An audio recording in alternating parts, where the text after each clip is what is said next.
네, 이제 복음 내용을 조금 다 아시는 거지만 한번 리마인드 해보겠습니다. 복음의 주인공, 우리 주님이시죠. 이게 잘못됐네요. 네. 자, 이렇게 태어나서 수태고지가 되죠. 가브리엘 전세를 통해서 태어났습니다. 네. 목수일을 했던 그 요셉 아버지 밑에서 이제 목수일을 배운 것으로 보입니다. 나중에 목수일을 하셨어요.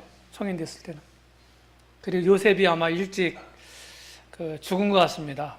그래서 성인 됐을 때는 이제 목수일을 하다가 공생애를 맞이했던 것으로 보입니다. 이렇게.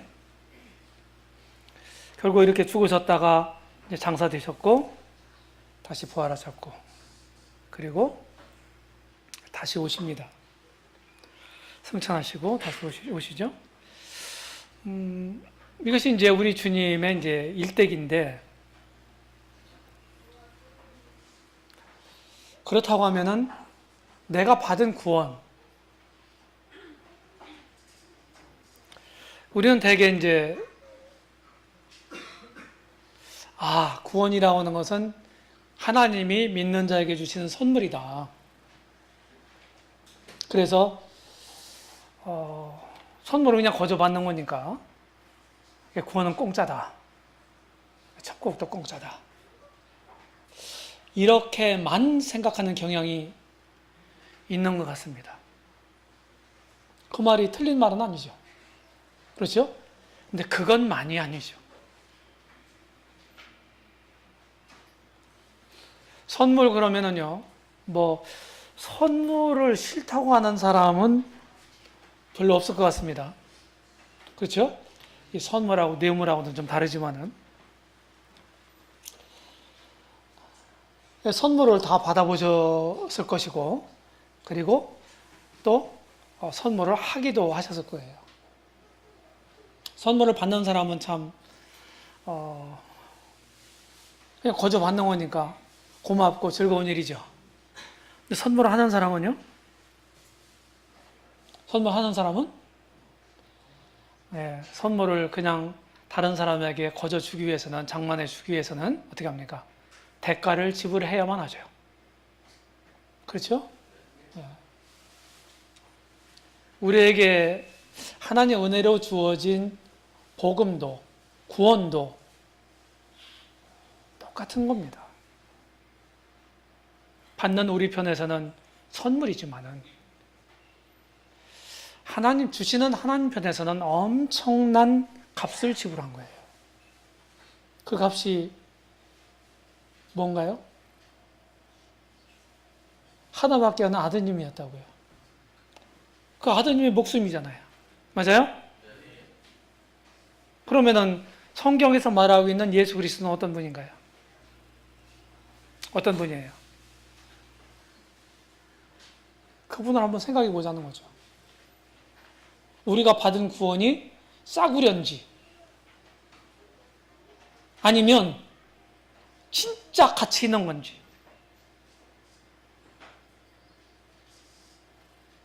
예수님이 자기의 목숨을 버려서 나를 구원해 주셨다. 그게 진정 사실이라면, 내가 누리고 있는 이 구원의 은혜, 내가 지금 소유하고 있는 이 구원이 도대체 얼마짜리인가? 이걸 한번 생각해 보자는 거예요. 저는 이렇게 생각합니다. 내가 받은 이 은혜가 어느 정도, 얼마나 큰 것인가 아닌가? 우리 각자가 다 구원받은 사람들이라고 하지만은 그것을 진짜 피부적으로 생각하고 깨달은 것 정도는 다 차이가 있다고 생각해요. 똑같지 않다고 생각합니다.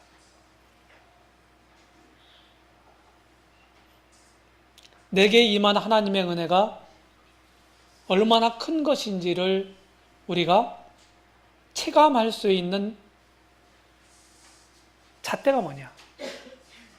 내게 베푸신 은혜가, 구원이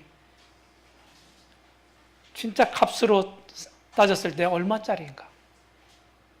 그것을 헤아려 보는 겁니다. 예수님은 창조주이십니다. 성경을 열면 창세기 1장 1절에서 태초에 하나님이 천지를 창조하시니라 이랬는데, 성경을 열면, 이 신약 성경을 열면요, 누구라고요? 창조주가 예수님이라는 거예요. 예수님. 이 말씀이라고 하는 것이, 말씀이 누구입니까? 14절에 보면, 요한복음 1장 14절에 보면 말씀이 육신이 되어 그랬잖아요. 누구 가리키는 거예요? 그렇죠. 예수님의 사람으로 태어나신 걸 표현하는 거예요. 그렇다면 여기에 요한복음 1장 1절에 말씀은 하나님이시라고 그러잖아요. 그가 태초에 하나님과 함께 계셨고 만물이 그로 말미암아 지은 바 되었으니 지은 것이 하나도 그가 없이는 된 것이 없다. 그럼 우리가 믿는 예수님은 어떤 분이에요? 창조주 하나님이다 이 말이에요. 골로새서 1장에도 히브리서 1장에도 동일한 사실을 말해주고 있습니다. 여기다 무슨 더 부연 설명을 할 필요가 있어요?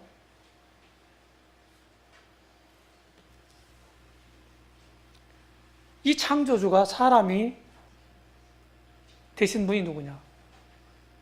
저 팔레스틴 땅에서, 팔레스틴 유대 땅 베들레헴에서 태어나신 그분이 누구냐? 하나님이 사람이 되신 그분이 누구냐? 예수님이라고 하는 거예요. 예수님.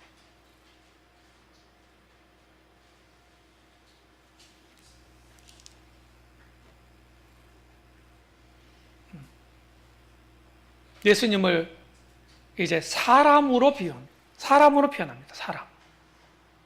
어떻게 하나님이 사람이 되실 수 있었나? 그건 하나의 사실은 아이러니입니다. 그럼에도 불구하고 성경은 이 사실을 아주 명확하게 말하고 있어요. 그가 누굽니까? 예수 그리스도시죠. 하나님의 본체라고 그래요. 하나님과 동등된 분이에요. 그런데 자기를 비워 종의 형체를 가지고 사람들과 같이 되었다. 사람의 모양으로 나타나셨다. 그렇죠? 성경은 누누이 이렇게 얘기합니다. 하나님도 한 분이고 하나님과 사람 사이의 중보도 한 분인데 그분이 누구예요? 사람이신 그리스도 예수다.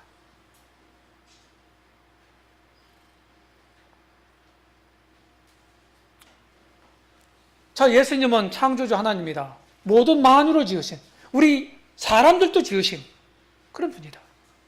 이분이 사람이 됐다.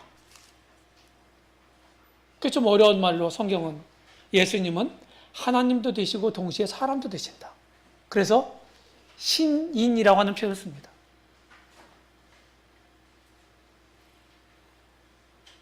이런 존재는 없죠. 예수 그리스도밖에. 하나님이시면 사람이시기 때문에 하나님과 사람 사이에 중보자가 되실 수가 있었던 거예요. 중보자. 이쪽 사정 저쪽 사정을 다 아시니까.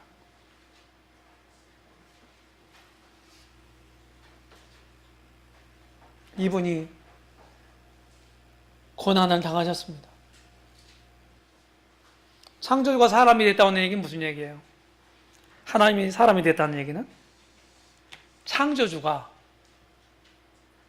자기가 만드신 피조물인 사람들의 육신을 입고 이 땅에 오셨다는 뜻이에요. 그럼 그게 아까 이제 조금 아까 빌립보서 2장 5절 이하를 읽었는데요. 봤는데 자기를 비워 종의 형체를 가지고 사람들과 같이 되고 사람의 모양으로 나타났다. 그러면은 창조주 하나님이 자기가 만든 피조물인 사람들의 육신을 입고 이 땅에 오셨다. 그 낮아짐의 정도, 어려운 말을 비하라고 그러거든요. 그 비하의 정도가 어느 정도겠습니까? 예를 들까요? 자,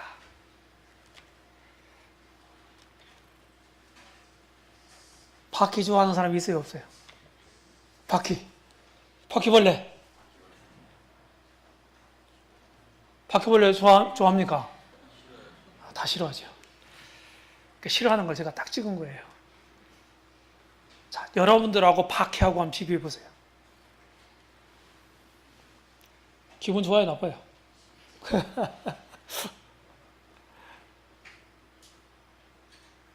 여러분들이 만약에 바퀴가 됐다. 그렇게 생각하기도 싫죠? 맞죠? 그런데 우리가 바퀴벌레가 됐다고 하는 것보다 하나님이 사람이 됐다고 하는 것이 더 낮아진 겁니다. 왜 그런 거 아니? 하나님 사람 만드신 분이잖아요. 근데 우리는 바퀴를 안 만들었잖아요. 못 만들었잖아요. 맞아요? 우리가 만들 수 없는 것하고 나하고 비교했는데 기분 나쁜단 말이죠. 기분 나빠요. 절대로 그렇게 되고 싶지 않아.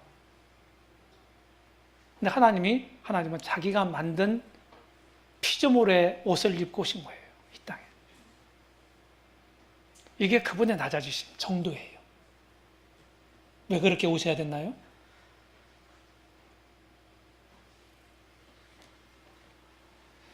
그렇게 하셔야 될 이유가 있어요. 자, 하나님 형상대로 다른 짐승들보다 벌레보다 존귀하게 만드신 우리 사람이, 그 인간이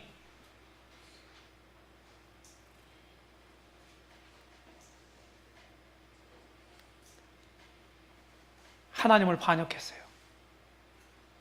에덴 동산에서 따먹지 말라고 하는 그 실과를 먹었습니다. 그게 무슨 얘기인지 아세요? 불순종했다. 이렇게 표현할 수도 있는 말이지만 그거는요, 하나님께 대한 도전이고 반역입니다. 하나님께 대한 거역이에요.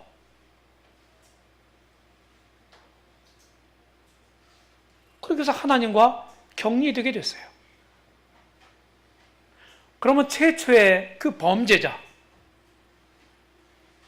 범죄자와 동등한 수준이 돼야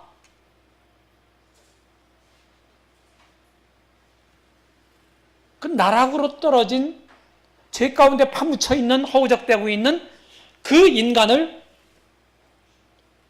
구원할 수가 있어요. 예를 들어서 구약시대 모세 제사제도 있죠. 사람 대신에 뭐가 죽었어요? 짐승들이 죽었어요. 그 짐승들하고 사람하고 가치면에 따져볼 때 뭐가 더 가치가 있습니까? 사람이죠. 말할 것도 없이. 가치면에서 비교가 안 되잖아요. 그렇죠? 그러니까 그게 영원하고도 온전한 제사가 될 수 없었던 거예요. 제사를 지내긴 지내는데 죄의 제물로 드리긴 하는데 짐승을, 그건 일시적인 거야. 영구한 게 못 돼. 왜? 사람보다 훨씬 무가치한 것을 드렸기 때문에 사람을 구속할 수가 없어, 그게 온전하게. 그게 최소한도 최초의 범죄자와 구속자는 동등 이상이어야 된다. 자, 사람으로 태어나셨잖아요? 그 사람으로 동등하잖아요. 그리고 그분은 또 뭐예요? 사람이기 전에 또 하나님이셨잖아요. 이게 사람하고 비교가 할 수 없는 거예요. 그러니까 단번에 영원한 속죄를 이룰 수가 있으셨던 비결입니다, 이것이.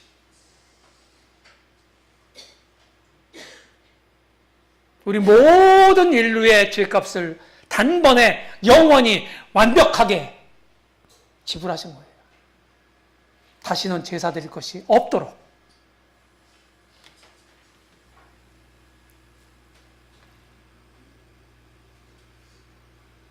창조주 하나님이 사람이 되셔서 십자가에 죽으셨어요. 사람들로부터 자기가 만든 피조물들, 로부터 계속 어떻게 했습니까? 조소와 야유와 침뱉음과 이런 수치를 한 몸에 다 받으시면서 죽어가신 겁니다.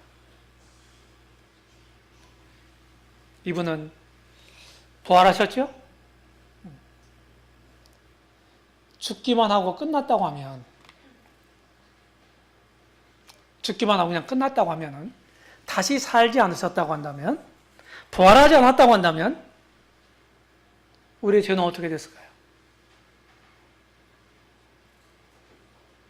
하나님 앞에 나갈 수 없도록 만들었던 죄, 영원한 지옥 형벌을 당할 수밖에 없게 만들었던 그 죄,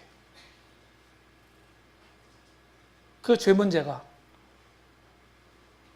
예수님이 죽기만 하시고 부활하지 않았다면 어떻게 됐을까요? 해결 안 됐어요. 성경 보니까.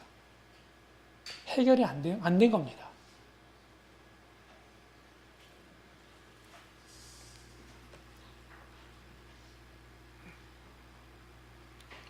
고린도전서 15장 17절을 읽어보십시오. 만일 그리스도께서 다시 살지 못하셨다면 너희 죄가 여전히 너희 가운데 있을 것이요. 설명 필요한가요? 예수님이 부활하지 않았다면, 죽으셨는데 죽은 자 가운데 부활하지 않았다면 너희 죄가 여전히 너희 가운데 있을 거다. 부활하지 않으면 죄 문제가 해결된 게 아니네요. 맞아요? 죽으셨을 뿐만 아니라 다시 살아났기 때문에 해결된 거예요. 중요하죠? 예수님은 부활하셨어요. 그래서 히브리서에 보게 되면요, 이분은 항상 지금 살아계세요. 항상 살아계세요, 여기. 예수님은 영원히 계신 분입니다. 우리 이분을 믿는 거예요. 이분을 주님으로 우리가 모신 겁니다. 자, 우리 믿는 사람들의 모델이 누굽니까? 우리는 이제 어린 시절에 무인전을 많이 일으키죠. 그렇죠? 우리가 무인전을 통해서 읽는 많은 저명한 사람들이 완벽한 사람이기 때문에 아닙니다. 우인전 읽어보면 그분의 부족한 점들은 하나도 기록이 안 되어 있어요. 사람은 다 장단점이 있고요. 공과가 다 있습니다. 그런데 교훈적으로 그런 우인전을 쓰기 때문에 좋은 점, 본받을 만한 점, 그런 점들, 교훈이 될 만한 것들을, 그런 내용들을 쓰는 거예요. 누구 닮고 싶으신가요? 응? 누구 닮고 싶으세요?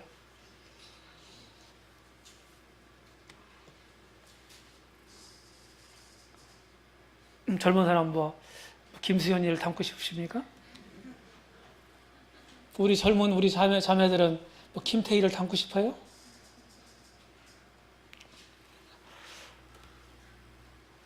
우리 믿는 사람들은 주님이 목표입니다. 예수 그리스도가. 그리스도의 장성한 분량에 충만한 데까지 이르러라. 이렇게 에베소서 4장 16절에 말씀하고 있고, 너희는 범사에 그에게까지 자랄지라. 성장하라는 거예요.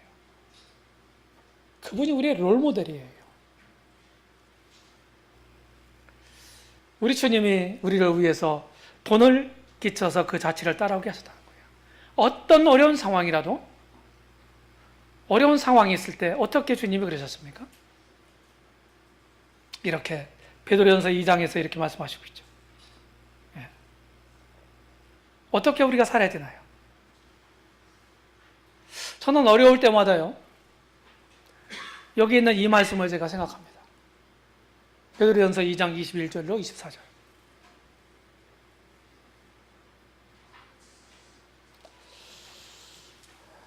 믿는 사람들에게 본이 어려울 때 본을 끼쳐서 그 자취를 따라오게 하려 하셨다. 모범이 되시기 위해서. 그는 죄를 범하지 아니하시고 어려운 상황, 어떤 상황일지라도 죄를 범할 수 있는 상황이 우리에게 올 수 있죠. 근데 안 범했다는 거예요. 그 입에 거짓도 없으세요. 그리고 욕을 당했지만은 대신 맞대어서 욕하지 않으셨대요. 우리가 다른 사람들로부터 어떤 나에 대한 나쁜 소리를 들으면 어떻게 합니까? 어떤 생각이 듭니까? 네. 기분 잡치죠. 그렇죠? 네. 나쁜 소리 들으면서 기분 좋아할 사람 없어요. 기분 나빠요. 그러면서 뭐라고 생각합니까? 그냥 거의 1초도 생각할 거 없이 그냥 바로 한마디를 날립니다. 맞죠? 화살 한 방을 딱 맞았는데 두 방을 팍팍 쏴요. 그래야 직성이 좀 풀리죠. 그죠? 이게 우리네 인생들이에요. 근데 주님은 어떻게 하셨다고요? 욕을 당하시되 맞대어 욕하지 않으셨다. 그 사람이 잘못했지만 내가 응징하는 것도 아니고 내가 응징자가 아니야. 내가 그것을 심판하는 사람도 아니야. 누구한테? 하나님께 의탁했다. 이게 참 훌륭한 태도인 거예요. 우리가 삶을 살아가면서 사회생활을 하고 또 교회 안에서도 우리 같이 살잖아요. 믿는 사람일지라도 믿는 사람들에게서 상처를 받을 수도 있고 비난의 소리를 들을 수도 있고 원망의 말을 들을 수도 있고 그럴 때 우리 형제자매들은 어떻게 반응하시나요? 그런 순간이 오면요. 이 말씀을 생각하시기 바랍니다. 베드로전서 2장에 있는 말씀. 주님이 이렇게 하셨다.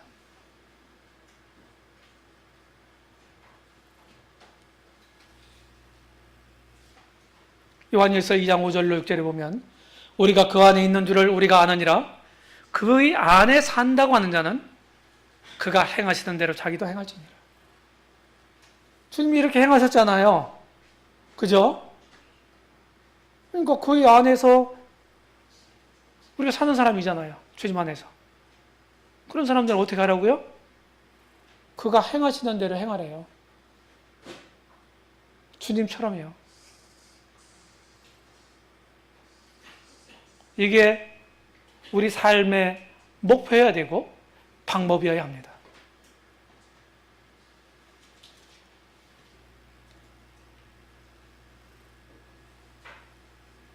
지나가겠습니다.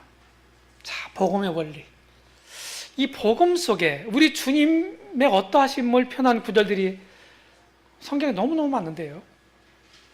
이 복음과 연관된, 우리 주님과 연관된 구절을 10군데를 제가 신약성경을 통해서 발췌를 하고 그 구절 속에 들어있는 우리 믿는 사람들이 살아가야 될 원리, 가져야 될 마음의 태도, 마음가짐 이런 것들을 이제 나누려고 합니다. 이게 사실은 이제 몸통과 같은 건데 15분밖에 안 남았는데 시간이 지금은 막 40분만 하세요. 시간 잘 지키는 거 중요하죠. 그것도 중요합니다. 저는. 그런데 너무 그걸 강조하면요. 성령을 시간으로 성령을 통제하는 거예요. 지금 이 얘기는 무슨 얘기냐? 유예 시간을 조금 더 벌려고 하는 얘기예요. 실제로 그렇습니다. 자, 10가지를 말씀드리려고 하는데 15분에는 안 될 것 같아서 얘기 말씀드리는 거예요. 빨리 제가 보도록 하겠습니다. 첫 번째 원리. 우리는 주님과 연합됐다. 나는 포도나무에 너희는 가지다. 이게 무슨 표현이에요? 주님과 그분을 믿는 나는 하나가 됐다는 거예요. 연합됐다. 이렇게 로마서 6장 4절에서 말씀하고 있습니다. 주님이 죽으신 것처럼 나도 함께 죽고 장사 지은 것처럼 함께 장사되고 그분이 다시 살아나신 것처럼 나도 함께 살아났다. 영적으로 주님과 함께 연합이 됐다는 거예요. 연합은 두 개 이상의 개체들끼리 하나가 되는 것이죠. 성경은 누누이 그리스도와 그리스도인은 하나가 됐다고 말하고 있습니다.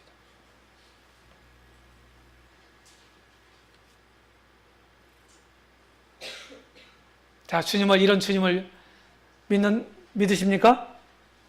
맞아요? 그러면요, 네라고 대답하신, 속으로 대답하신 분들까지, 제 질문에 동의하시는 분들, 이런 분들은 그리스도인이라고 얘기합니다, 성경은. 그러니까 그리스도의 사람이다, 이 말이에요. 내가 주님을 믿는 사람이라면 여기다가 그리스도라고 하는 명찰을 붙이고 다니는 사람이에요. 갈라디아 3장에 보게 되면 너희가 침례로, 세례로 그리스도로 옷 입었다 하는 말이 있어요. 그리스도로 옷 입었다. 주님과 연합된 사람이 이 세상에 살아가고 있잖아요. 그러면 세상 사람들은 어떻게 합니까? 나를 통해서 주님을 보는 거예요.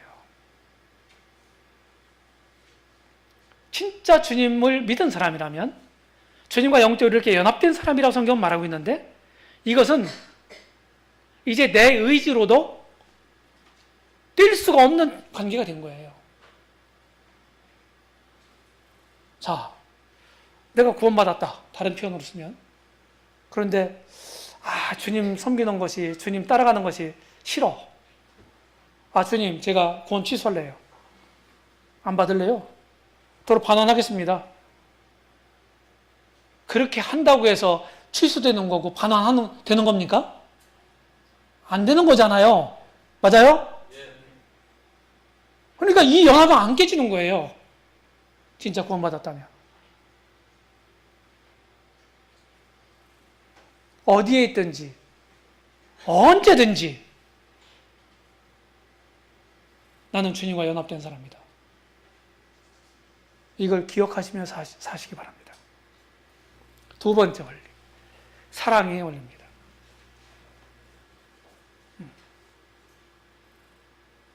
사랑의 원리.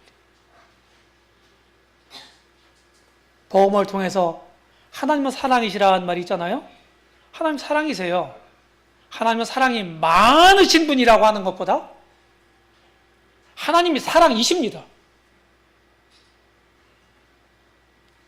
사랑을 하나님에게서 빼내버리면 하나님답지 못한 것이 되고 하나님이 되지 못하시는 거예요. 쉽게 얘기하면.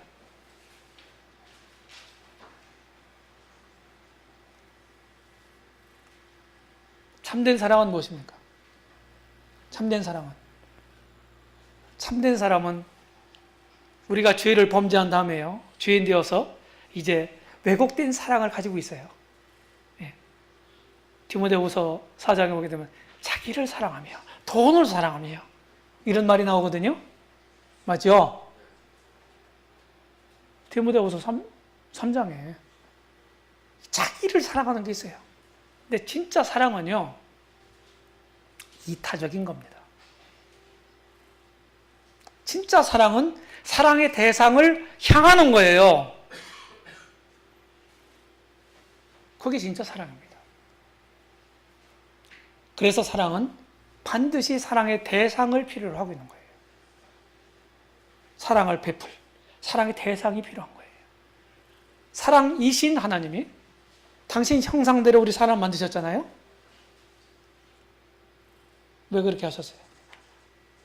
그 사랑을 베푸시기 위해서. 그래서 당신은 사랑받기 위해 태어난 사람. 맞는 말이에요.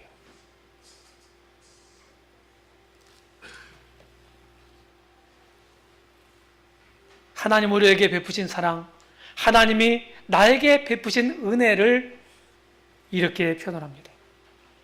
하나님의 사랑은, 하나님의 은혜는 지상의 최악을 구원하기 위해서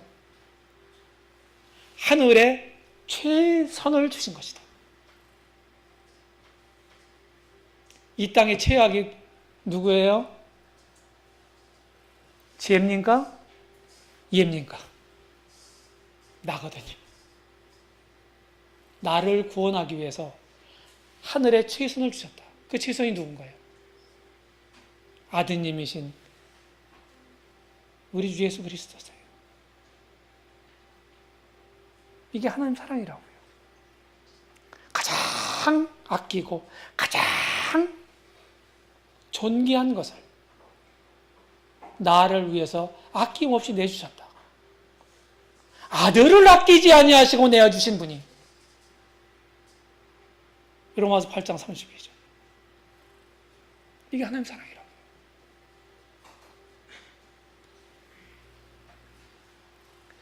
나는 내 마음에 들지 않는 사람에 대해서 오래 참고 있는가?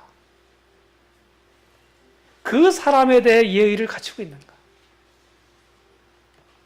사도 바울은 사랑장이라고 일컫는 고린도전서 13장에서 사랑의 중요성에 대해서 1절로 3절에서 말씀하고 있고 4절부터 7절까지 사랑이 뭐냐? 사랑의 본질에 대해서 얘기합니다. 첫 마디가 뭐야? 사랑은 오래 참고.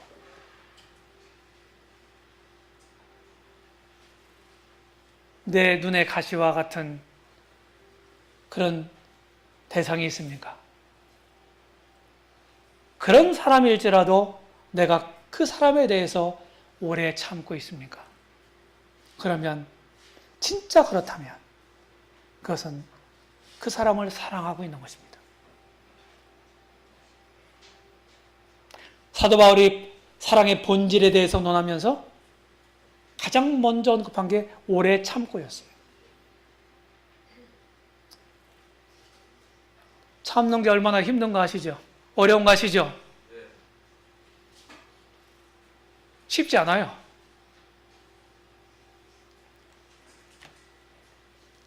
영어에 보면은요, 오래 참는다는 말이 환자라고 하는 말과 어원이 같습니다. 어근이 같아요.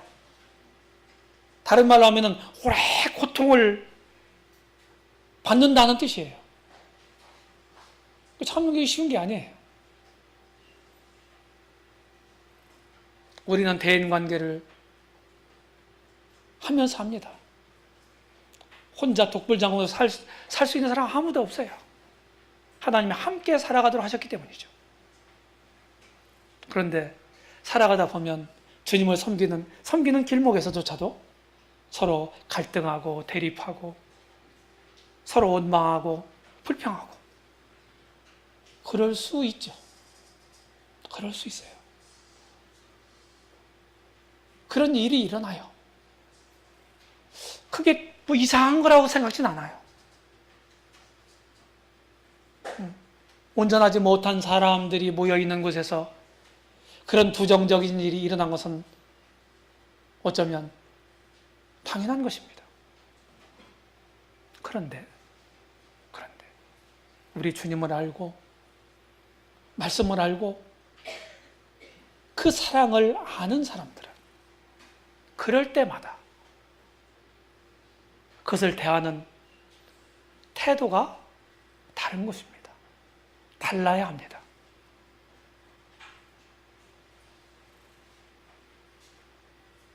이게 복음 속에 나타난 두 번째 원리입니다. 세 번째 원리. 희생의 원리입니다. 에베소 5장 2절에 그는 예수님이죠. 우리를 위하여 자신을 버리셨다. 자신을 버리셨다. 다른 사람을 위해서 자신을 버려본 적이 있으신가요?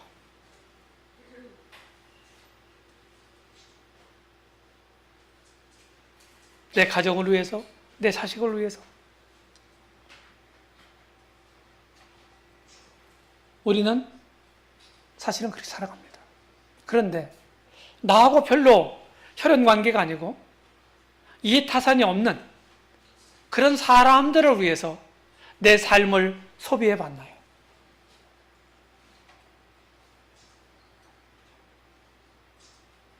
시간을 쓰고 물질을 쓰고 내 마음을 쓰고 정열을 바쳤어. 나에게 아무런 이득이 없는데도 불구하고 그렇게 소비해 보셨나요? 그게 희생이라고 하는 것입니다. 대가 바라지 않고.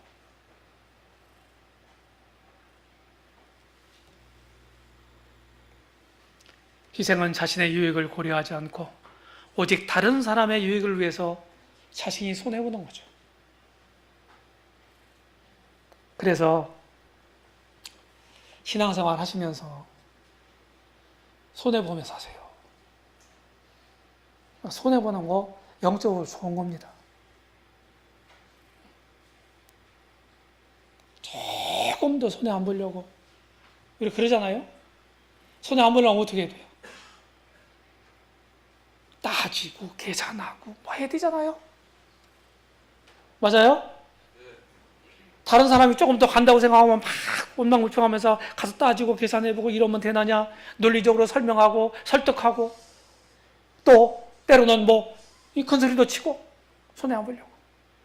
손해 보세요.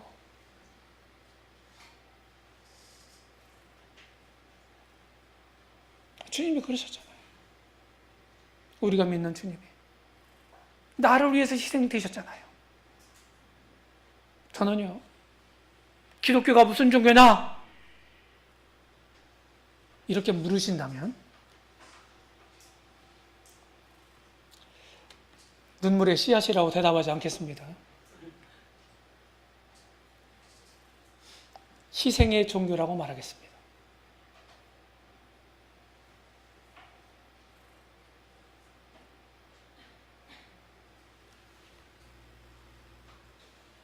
내가 손해가 되는 것이 뻔한 일임에도 다른 사람들의 유익을 위해서 기꺼이 자신의 것을 내주는 것.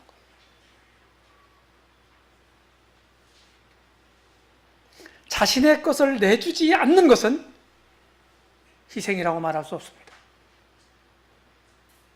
참된 희생은 자신의 것을 다른 사람들을 위해서 내주는 것입니다.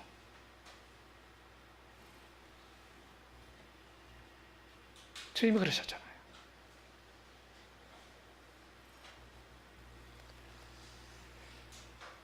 네 번째로 소생의 원리입니다. 소생. 죽은 걸 살리는 거죠. 소생은. 사도 바울은 이런 고백을 하죠.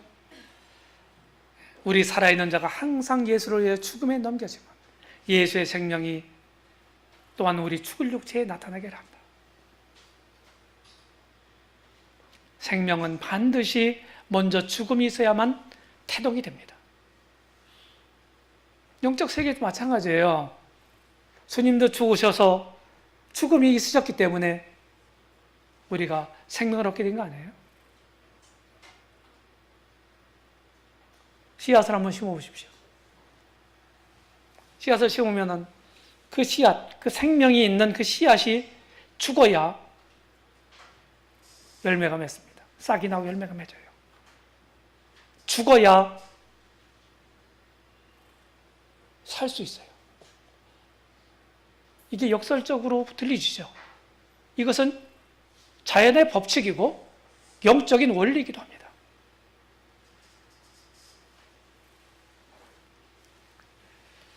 죽음의 생명이 나타나려면 우리가 늘 죽어야 되는 거예요. 내가 살아있으면 주님의 생명이 내 속에서 나타나지 않아요. 나의 욕망, 자존심, 감정, 의지를 주님을 나타내기 위해서 차지하면서 다스리고 있는가?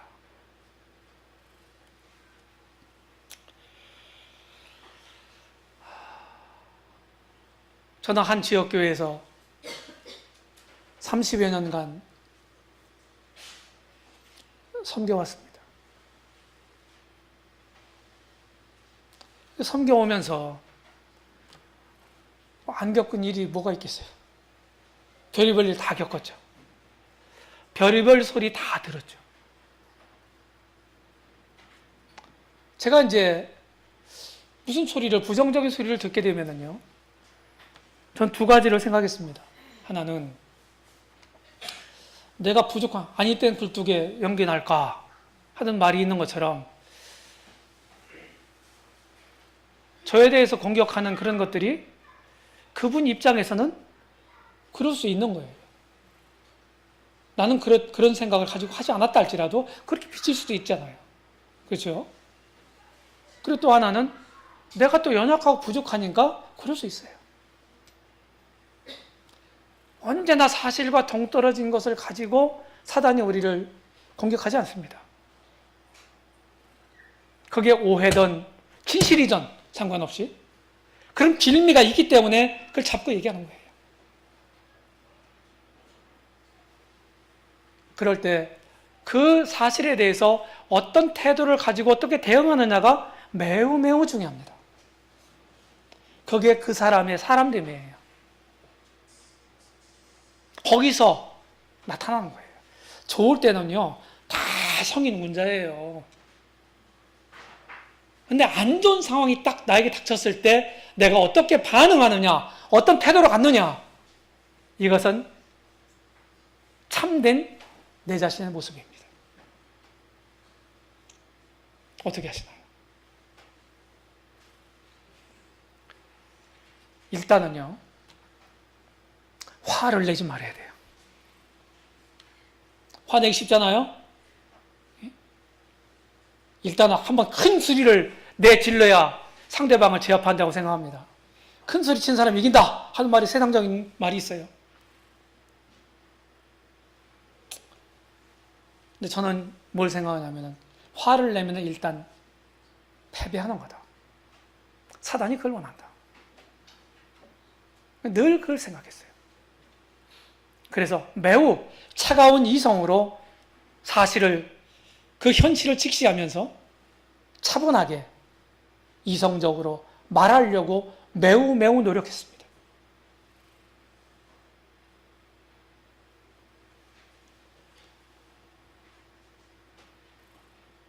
그래야 영적인 게 사는 거예요. 또 하나는 겸손의 원리입니다. 네. 이삭은 익을수록 고개를 숙인다. 강물은 깊을수록 조용히 흐른다고 하는 말이 있습니다. 겸손. 이 빌립보서 2장 7절 이하에 있는 이 주님에 대한, 넘기세요, 뒤에. 예. 제가 컨트롤하는 거 아닙니다. 예. 이것보다 더 큰 겸손은 없어요. 더 큰 겸손. 겸손이라는 게 뭐냐? 아이고, 나 못해요. 아이고, 뭐 형제님이 하시고 자매님이 하세요. 저는 못합니다. 그냥 뒤에서 제가 슬슬 그냥 뒤 따라가면서 거들겠습니다. 이게 겸손인가요?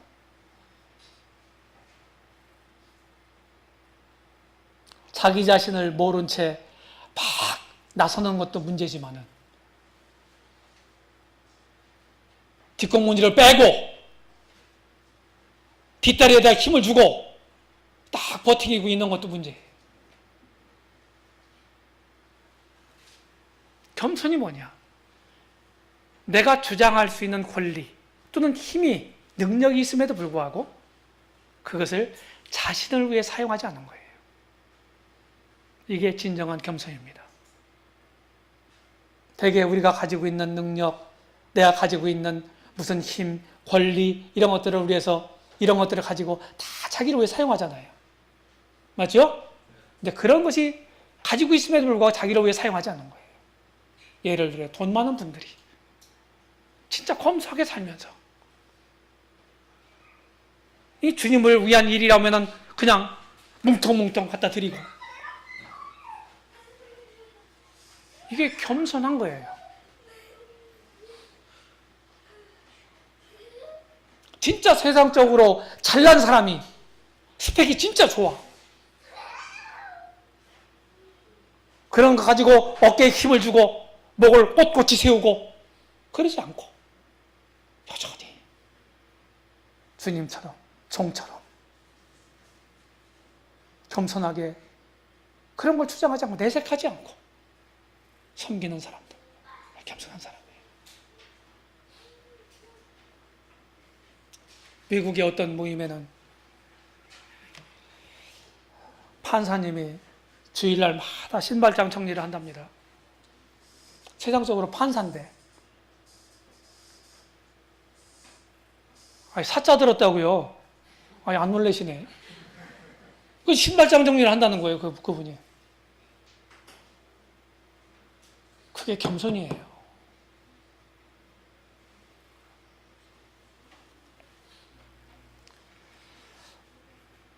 나는 다른 사람과 비교하지 말고, 비교하지 않고, 자신의 의지에 서 있는 모습 그대로 자신의 일을 할 뿐 아니라 다른 사람들을 존중하는 사람. 그래서 경쟁하려고 하지 마세요.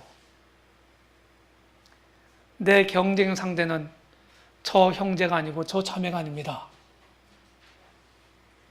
비교하려면 주님하고 하세요. 주님하고 하시라고요. 비교하지 마세요.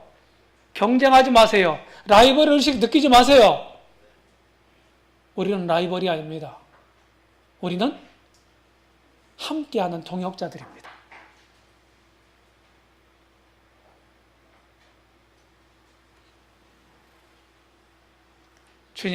우리 주님이 겸손의 극치를 보여주셨어요. 그 다음에 생선의 원리입니다.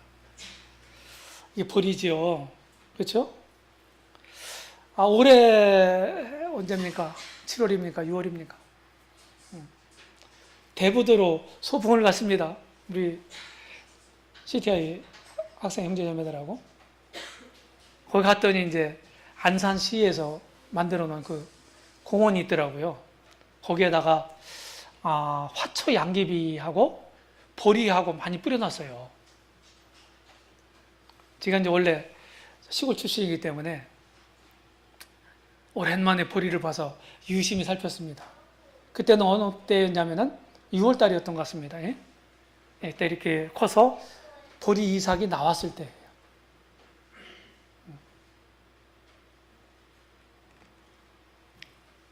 한 알에 밀이 땅에 떨어져. 그랬죠? 보리 한 알이 딱 떨어져, 땅에 떨어져 묻혀가지고요. 그러면은 그게 결국은요, 뿌리가 나고 싹이 나요. 그러면서 한 알이 다 썩어 없어집니다. 거름이 돼요. 그리고서 이제 거기서 크거든요. 그러면서 뿌리 마디에서 세 가지가 계속 돋아요. 그걸 전문적인 용어로 분얼이라고 합니다. 분얼. 제가 농사 전문가입니다. 농사 전문 용어예요. 분얼이라는 게. 그래서 한 알이 떨어졌는데 하나 쫙 하나만 나오는 게 아니고 여기에서 제가 유심히 세봤어요. 7개, 8대가 있더라고요. 7, 8개의 대가 올라왔어요. 거기서 이런 열매들이 이렇게 다 맺혔어요. 한 모가지 하나를, 이삭 하나를 딱 세보니까요. 60개에서 한 80개 되더라고요. 그럼 몇 배예요? 7대만 얘기해보세요. 6대만 얘기해보세요. 6대. 한 알이 떨어져서. 60개만 얘기해보세요. 66, 36. 그죠? 맞죠? 혹 100배가 아니라 혹 400배예요.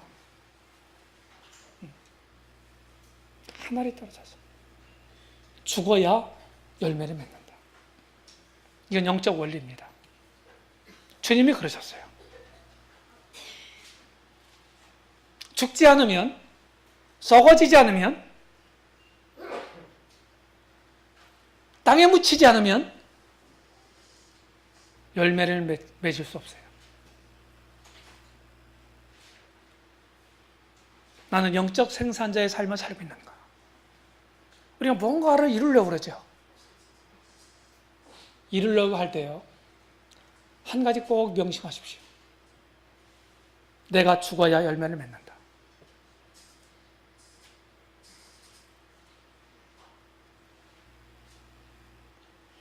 열매가 없는 이유를 생각해 보셨습니까? 내 삶 속에 열매가 없는 이유. 역으로 생각하시면 금방 답이 나올 거예요. 우리 주님은 하나의 미랄로서 죽으셨습니다. 우리와 같은 많은 열매들을 맺으셨어요. 그 다음 7번째, 비움에 올립니다. 주님이 부유하신 분이었는데 만유의 주님이 되셨는데 그분이 인간으로 태어나셨어요. 그리고 그것도 가난한 집안에 오셨어요. 돈이 없어서 비둘기로 제사를 드리는, 그 비둘기로 제물을 드리는 가정은요, 가난한 사람들을 위해서 그렇게 하나님이 선처해 주신 거거든요. 그런 집안이 태어나셨다고요. 왜?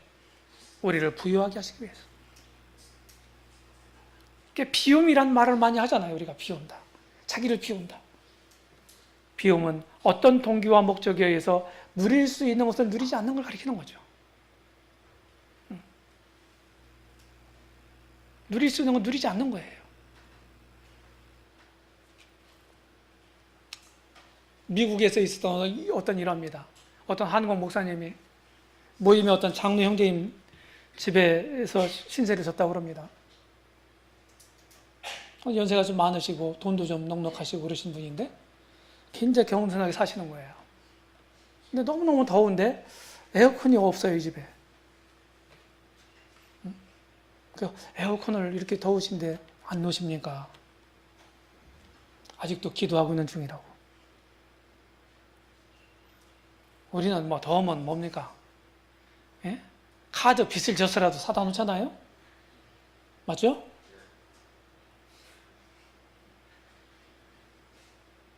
그럴 수 있는 능력이 있음에도 불구하고, 돈이 있음에도 불구하고 자기를 위해 사용하는 것을 절제하면서 기도하고 있는 중이다. 필요는 한데.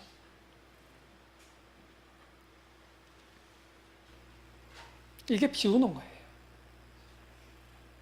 자기가 마땅히 할 수 있는 것을 자기를 위해서 행사하지 않은 겁니다. 나는 나의 비움을 통해서 다른 사람이 풍요롭고 보다 윤택한 삶을 살아가게 하는가. 제가 지난 10월 달에 호주에 다녀왔습니다. 거기 지혜로 행사에 참석하기 위해서. 거기 이제 재정보고 같은 걸 제가 듣는 기회를 가졌어요. 지혜로 그 커미티들 모여가지고, 의원들 모여서 쭉 회의하는 게 초대를 받아가지고 가서 업저버를 이렇게 딱 들었습니다. 그랬더니 거기도 뭐 풍족한 데가 아니더라고요. 돈이 마이너스예요. 마이너스 날판인데 아무개가 이렇게 목돈하고 아무개가 이렇게 목돈해서 헌금을 해서 모면됐습니다. 이런 뻑을 하더라고요. 요식하면 쓸 수 있잖아요, 본인이. 근데 그렇게 안 했다는 거예요. 그래서 주님의 일이 계속해서 진행되고 있는 모습을 보았습니다. 8번째로 섬김의 원리예요. 섬김. 주님이 이 세상에 오신 게 뭡니까? 섬김 받기 위해서가 아니고 도리어 섬기려 오셨다. 어떻게? 자기 목숨으로 섬기기 위해서. 섬김이라고 하는 건 무엇입니까? 섬기려는 자세를 가지고 자기 목숨까지 내주는 거. 이게 뭡니까? 자기에게 최고로 귀중한 거예요. 그것까지도 내줄 수 있는 게 섬김이에요. 인생이라고 하는 건 태어나서 부모의 섬김을 받습니다. 그리고 이제 성인이 됐다고 하는 얘기는 내가 다른 사람들을 돌보고 다른 사람을 섬길 수 있는 기회를 잡았다고 하는 얘기예요. 또 늙으면 어떻게 됩니까? 또 다른 누구의 섬김을 받아야 돼요. 맞죠? 그게 인생이에요. 아직 내가 건강할 때, 젊었을 때, 그리고 숨을 쉬고 있는 동안에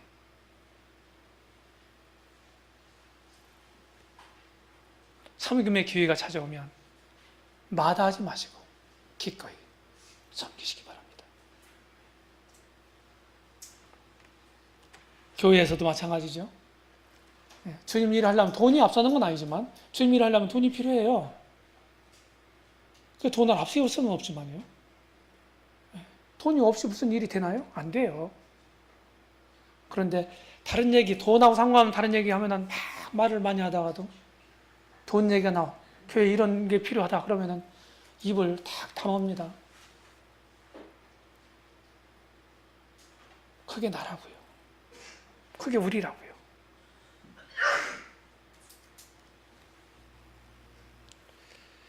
나는 주님처럼 분명한 마인드를 가지고 섬기고 있습니다.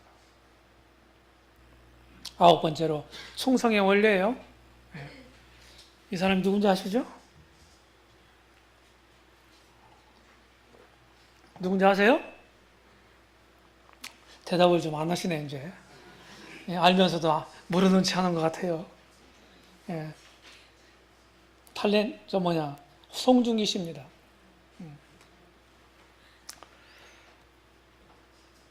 한국 사람들이 송중기 씨 물으면 안 되죠, 그죠? 태양의 후예라는 드라마를 통해서 배우자를 만나게 됐고 결혼까지 했잖아요. 훌륭한 청년입니다. 주님을 잘 아시나요? 송중기를 아는 것만큼. 주님은 충성된 증인이라고 부릅니다. 충성된 주님을. 충성은 오직 한 목표, 한 분께만 전심을 쏟아붓는 마음의 결과입니다. 그렇죠? 군인들이 가면은 제복을 입고 거수경례를 합니다. 뭐라고 합니까? 충성! 그럽니다. 우리가 주님께 대해서 그렇게 해야 되지 않나요?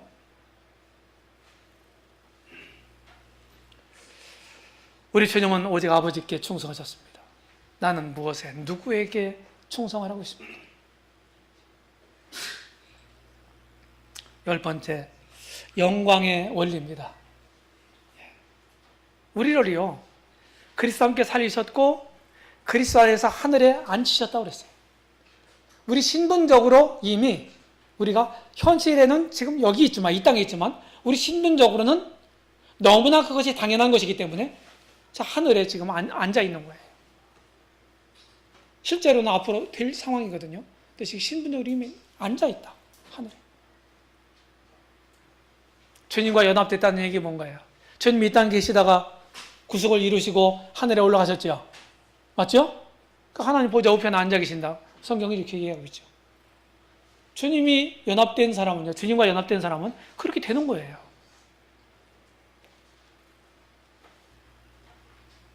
천국의 영광은 그리스도 안에서만 주어지고 그분과 함께 누리는 것입니다.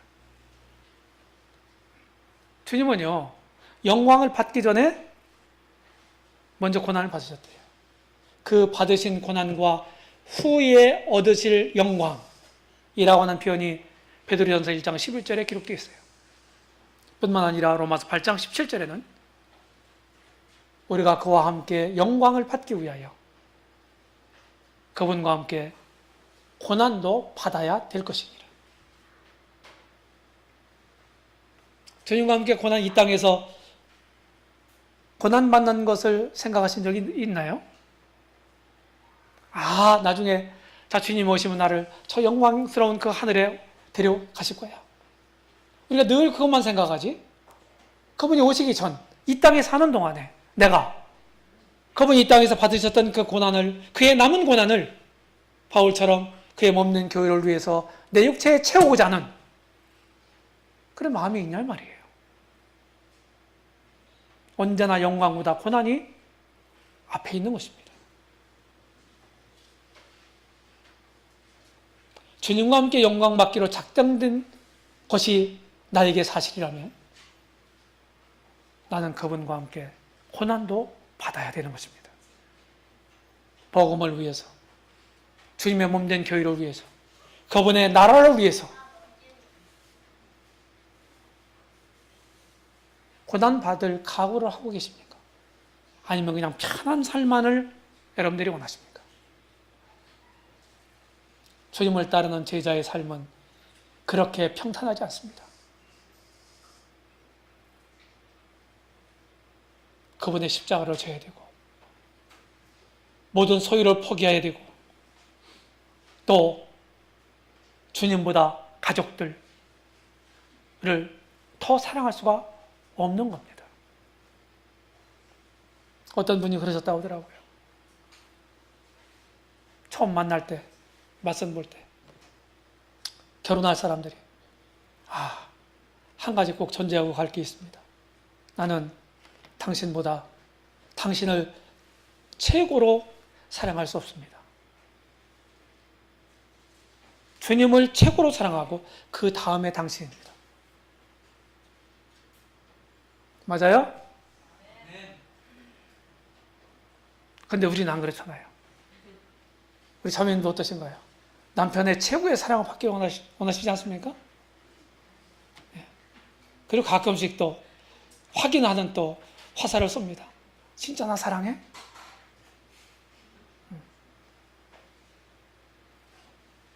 사랑하니까 같이 살지, 데리고 살지. 남자들은 되게 그러죠. 주님과 함께 영광을 받는 것이 이미 정해져 있어요. 결론 생각해 보면 우리보다 앞서가신 예수님이 계시죠? 그분이 우리의 최선의 모델입니다. 최고의 목표입니다. 그래서 우리 주님은 짧은 생애를 통해서 모든 면에서 우리의 본이 되셨어요. 죽으시고 다시 살아나신 구속적 사역을 통해서 우리에게 영원한 생명을 주셨을 뿐만 아니라 새로운 삶의 원리까지도 주셨습니다. 그래서 우리는 이런 우리 주님 예수 그리스도를 깊이 묵상해야 합니다. 생각해야 돼요. 그리고 그분께 초점을 맞춰야 합니다. 나는 그렇게 하고 있나요? 나는 죽고 그리스도만이 나타나기를 진짜 바라시고 힘쓰고 있습니까? 구원받은 게 전부가 아니에요. 이제 그분을 믿고 구주와 주님으로 모셨습니다. 그리고 그렇게 고백합니다. 그리고 인정합니다. 거기서 끝나면 안 되고 이제 그분으로 살고 그분을 살아내야 합니다. 그게 저와 여러분들에게 주어진 풀어갈 숙제입니다. 기도하겠습니다.